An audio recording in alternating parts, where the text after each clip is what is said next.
ഞങ്ങൾ ജോയലുമായിട്ടൊരു എന്താ പറയുന്നത് പാട്ട് പാടാനായിട്ട് ആഗ്രഹിക്കുകയാണ്. അപ്പം ജോയൽ കഴിഞ്ഞ ദിവസം ഡൽഹിയിൽ നിന്ന് വന്നു. ജോയൽ വളരെ അനുഗ്രഹിക്കപ്പെട്ട ഒരു multi talented person. Guitar, keyboard, rhythm പാട്ട് ഇങ്ങനെയുള്ള എല്ലാ കാര്യങ്ങളും കൈകാര്യം ചെയ്യുന്ന ഒരു പൈതലാണ്. അപ്പോൾ ഇന്ന് ഞങ്ങളൊരു മരണത്തിനൊക്കെ പോയതിനു ശേഷം ഞങ്ങളുടെ വീട്ടിൽ ജോയലും ജോയലിൻ്റെ പിതാവുമായിട്ട് വന്നു. അപ്പോൾ ജോയലിനൊരു നിർബന്ധം ഒരു പാട്ടൊക്കെ പാടി ഇങ്ങനെ ഇടാം. അപ്പോൾ അങ്ങനെ ഞങ്ങളൊരു പാട്ട് പാടുകയാണ്. ഈ പാട്ട് മധു ബാലകൃഷ്ണൻ പാടി വളരെ ഫേമസ് ആയിട്ടുള്ളൊരു പാട്ടാണ്. അപ്പം അത്രയും നമുക്ക് പറ്റില്ല, എങ്കിലും ഒന്ന് ശ്രമിക്കുകയാണ്. രണ്ടാമത് ഞാൻ ഒരു പാട്ടുകാരനല്ല, അപ്പം ഞാനൊരു പ്രസംഗകനാണ്. അപ്പം അതുകൊണ്ട് തൊണ്ടയ്ക്ക് അതിൻ്റേതായ പ്രശ്നങ്ങളുമുണ്ട്. അപ്പോൾ ഇടയ്ക്ക് വെള്ളി വല്ലതും വീണാൽ നിങ്ങളത് സ്വർണ്ണമാക്കി തിരിച്ചു തരണം. പിന്നെ ഇതിൻ്റെ അകത്ത് എന്തെങ്കിലും മിസ്റ്റേക്സുകളോ കാര്യങ്ങളൊക്കെ വന്നാൽ അത് സദയം ക്ഷമിക്കുക. ചിലപ്പോൾ ബീറ്റ്സ് മാറിപ്പോകാം, ചിലപ്പം എന്താണ് പറയുന്നത് താളം തെറ്റിപ്പോകാം. എങ്കിലും നിങ്ങളിത് സദയം ക്ഷമിക്കും എന്ന് ഞങ്ങൾക്ക് നല്ലതുപോലെ അറിയാം.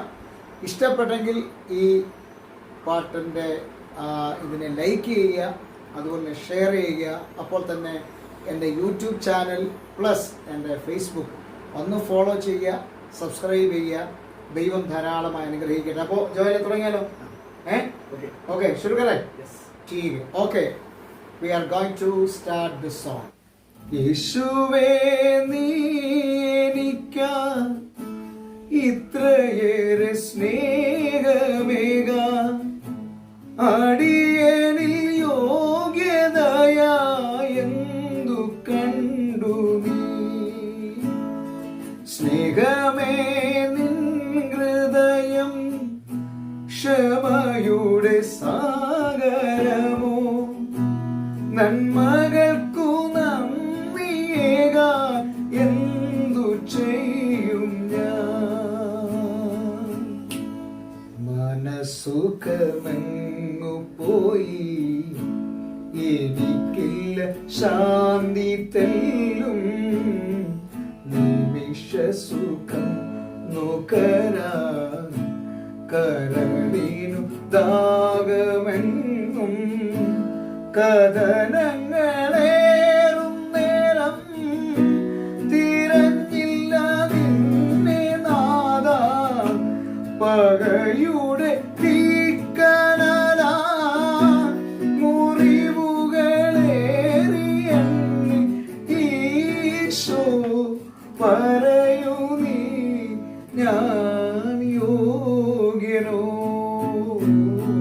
യേശുവേ നീ എനിക്കായി ഇത്രയേറെ സ്നേഹമേകാൻ അടിയനിൽ യോഗ്യതയാ എന്തു കണ്ടു നീ. കൊള്ളാം. ഓക്കെ, ഞങ്ങളങ്ങ് പറയാണ്. നിങ്ങൾക്ക് ഇഷ്ടപ്പെട്ടെങ്കിൽ ലൈക്ക് ചെയ്യണം കേട്ടോ. Okay, thank you so much.